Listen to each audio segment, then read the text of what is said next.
తెరపై బీసీ మహిళల ప్రచారం, తెర వెనుక అగ్రకుల భర్తల రాజకీయం. రసవత్తరంగా గుంటూరు పశ్చిమ నియోజకవర్గ రాజకీయాలు మారాయి. నువ్వా నేనా అంటూ పోటీ పడుతున్న మహిళలకు తోడుగా మగ మహారాజులు కదం తొక్కుతున్నారు. గెలిచేదెవరైనా ఫైట్ మాత్రం ఆసక్తికరంగా మారింది. గుంటూరు పశ్చిమ రాజకీయాలు ఉమ్మడి గుంటూరు జిల్లాలో కాకరేపుతున్నాయి. కమ్మ సామాజిక వర్గ ఓటర్లకు పట్టున్న కోట గుంటూరు పశ్చిమ నియోజకవర్గం. ఇదే నియోజకవర్గంలో కాపు సామాజిక వర్గం ఓటర్లు కూడా అధిక సంఖ్యలో ఉన్నారు. తెలుగుదేశం, వైసీపీల నుండి ఇద్దరు బీసీ మహిళలే పోటీ పడుతున్నారు. దీంతో పోరు ఆసక్తికరంగా మారింది. వైసీపీ అభ్యర్థిగా మోదీరాజు సామాజిక వర్గానికి చెందిన విడుదల రజని బరిలో ఉంటే, టీడీపీ అభ్యర్థిగా రజక సామాజిక వర్గానికి చెందిన గల్లా మాధవి పోటీ చేస్తున్నారు. ఇద్దరూ బీసీ సామాజిక వర్గానికి చెందిన మహిళలే కావడంతో పోటీ నువ్వా నేనా అన్నట్లు ఉంది. అయితే మహిళా అభ్యర్థులకు చెందిన భర్తలు మాత్రం అగ్రకులాలకు చెందిన వారు కావడం విశేషం.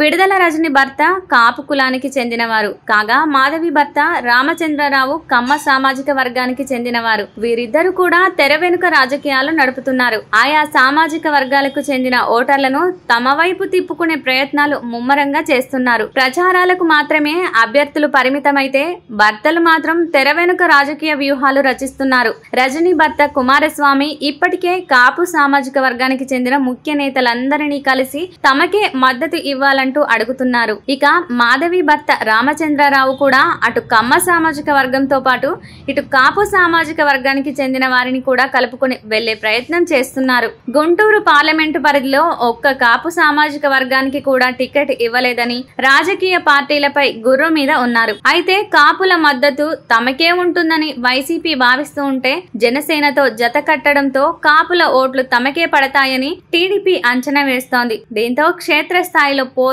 కాపు వర్సెస్ కమ్మగా మారిపోయింది. ప్రధాన పార్టీలకు చెందిన నేతలిద్దరూ కూడా కాపు ఓటర్లపైనే ఆశలు పెట్టుకున్నారు. మరొక వైపు గత 6 ఎన్నికలను పరిశీలిస్తే ఏ పార్టీ కూడా హ్యాట్రిక్ సాధించలేకపోయింది. 1994, 1999లో టీడీపీ గెలుపొందితే, 2004, 2009లో కాంగ్రెస్, 2014, 2019లో టీడీపీ గెలిచింది.